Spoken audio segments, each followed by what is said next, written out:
Well, the check engine light came on the Land Rover here, so I figured it was a good time to try out a new scan tool. It's the MUCAR 892BT. Oh, and I wanted to point out that this is made by the guys that make the Think Car, and I'm pretty impressed with the Think Car, so hopefully this thing will be good too. Get out of the box there. Comes in a nice little zipper case. Oh, that's interesting. Comes with an Ethernet cable. Huh. And of course we got to take the screen protector off there. And yeah, this tablet looks a lot like the ThinkScan, doesn't it? Interesting. This is really cool. The little dongle is in the back of it magnetically like that. That's pretty awesome. A pretty strong magnet too. You practically pick up the whole thing with just the dongle. That's great.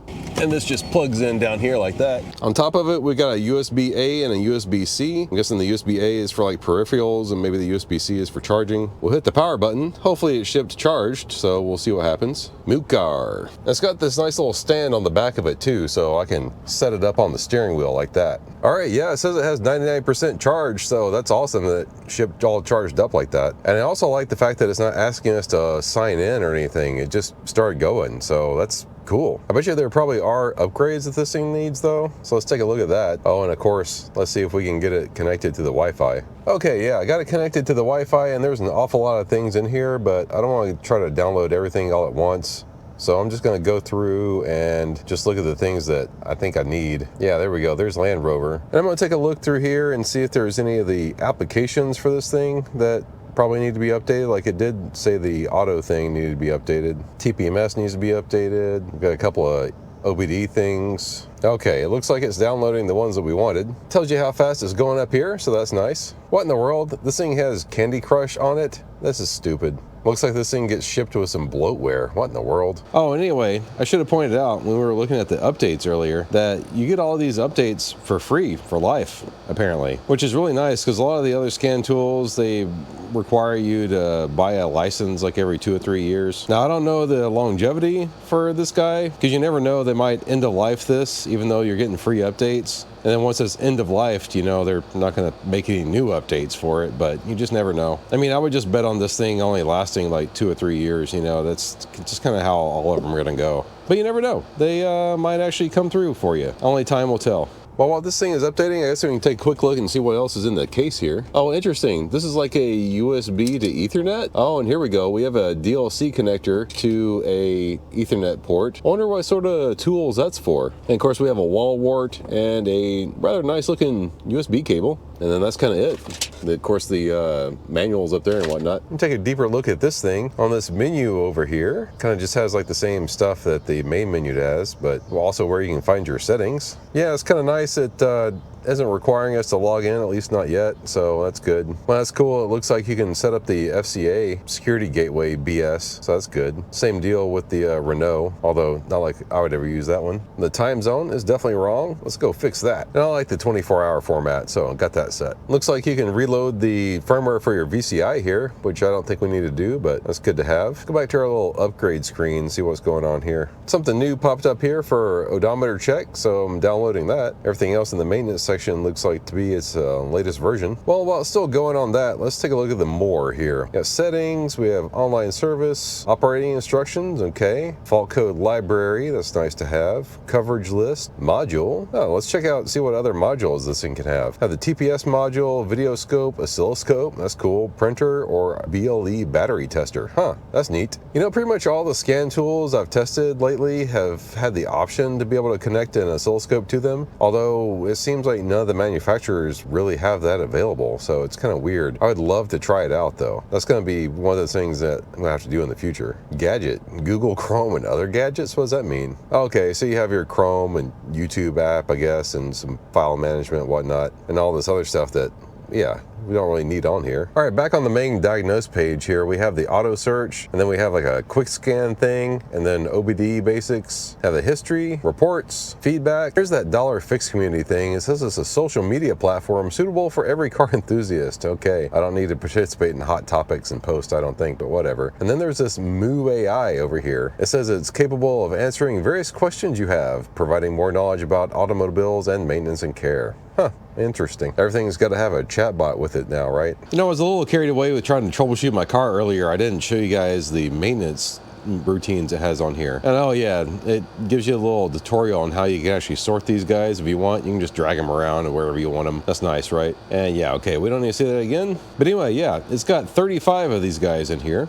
And of course, just to demonstrate that sorting, I will go find the oil reset. That's something that you're going to use all the dang time, right? So yeah, let's just go ahead and put that up all the way at the top. And then another thing that's probably going to be pretty common is the throttle relearn and ABS bleeding. Actually, probably more ABS bleeding than throttle relearns, right? And yeah, you get that point. You can set these however you want them to be. But yeah, you just want to go through and take a look. You have injector coating, gearbox relearns, odometer resets, TPMS reset, ooh, tire size adjustment. That's useful. Calibrations, yeah, lots of good stuff. This is pretty much in line with all the other scan tools that I've reviewed recently. All right, looks like all the downloads are finally finished. So let's go ahead and do this auto search thing, see what it comes up with. All right, found the car, that's good. All right, let's do the automatic search. That is correct. And let's do this smart scan.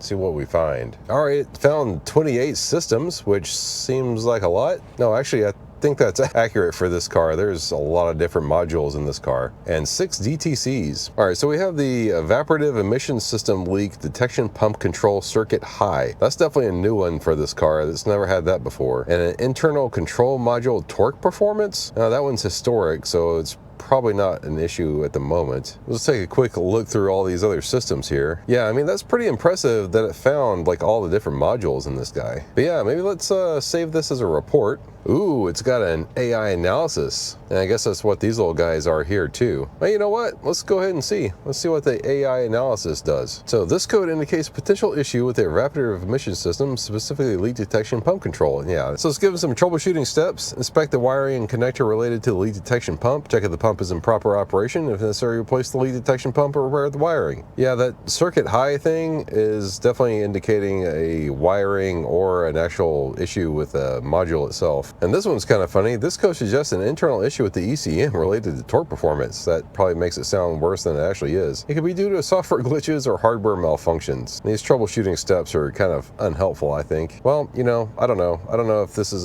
helpful or not, but you know, it's there. So, and I'm guessing this is going to be like the same thing. No, this is a little bit different, and it says it's currently unavailable. That's funny.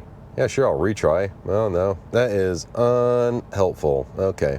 You know, earlier the AI thing gave us an error, but I think it was because of the Wi-Fi or something. We should try that now. I'm going to go to it from the reports though, because I wanted to check out the codes that we found earlier. Go down here and pull up our first diagnostic report that we did. So let's take a look at the MUAI on this thing here. You know, that stinks. Earlier, I actually saw something on here and I didn't record it. Maybe let's try one of these other ones. Oh, yeah.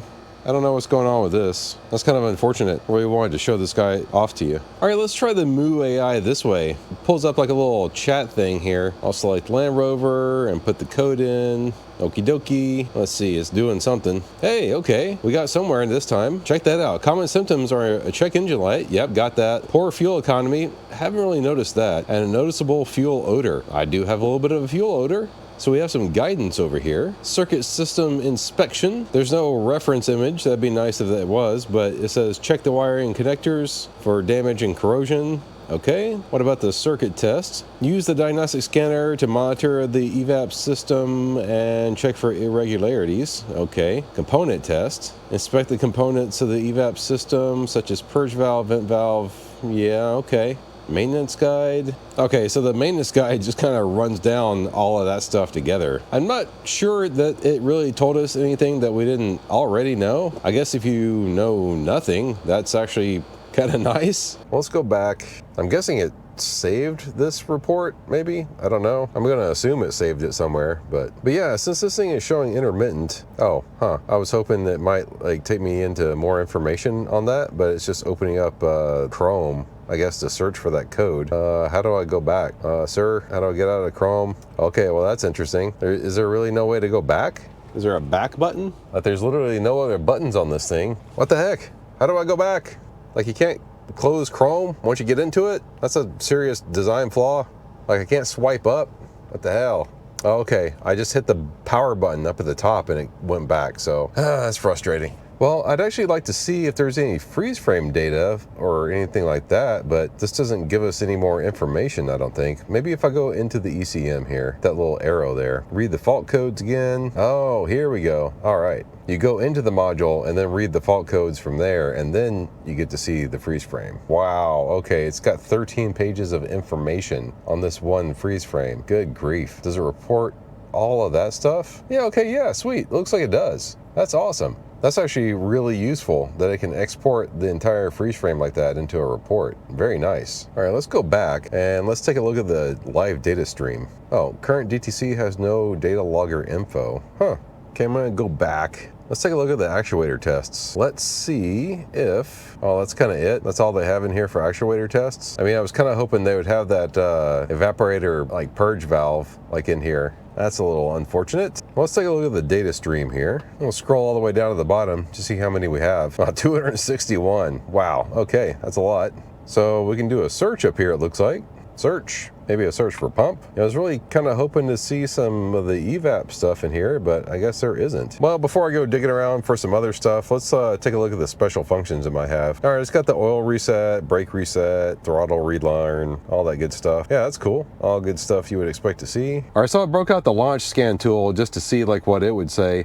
And it definitely got the same code, but we're taking a look at the live data here. And this one actually has the data for the diagnostic module tank leakage thing. And I just think it's interesting that the error is circuit high. And you look at the current, and the current actually looks okay, but the value of the tank leakage is actually super high. So not quite sure what that means. I'm gonna have to research that. And we'll just take a look at the fault codes here. See if I can see the freeze frame in here also. Yeah, there we go. I should probably like export this and just make sure it matches what the MUCAR found, but I think it's going to be the same. Pretty sure it is. But to the MUCAR's credit, it found all the same DTCs that the launch did. So yeah, good job with that. And I got the MUCAR hooked back up and went back to the data stream, and it has those 4 things for the diagnostic tank leakage module that the launch did, as well as like a couple other things too. Yeah, I think the launch was actually missing these 4 down here. Wonder what happens if I save this as a report. So that's cool. It saves the live data as a report too. That's nice. I'm a dope. The launch has the same live data that the MUCAR does too. For some reason, I just didn't select these earlier.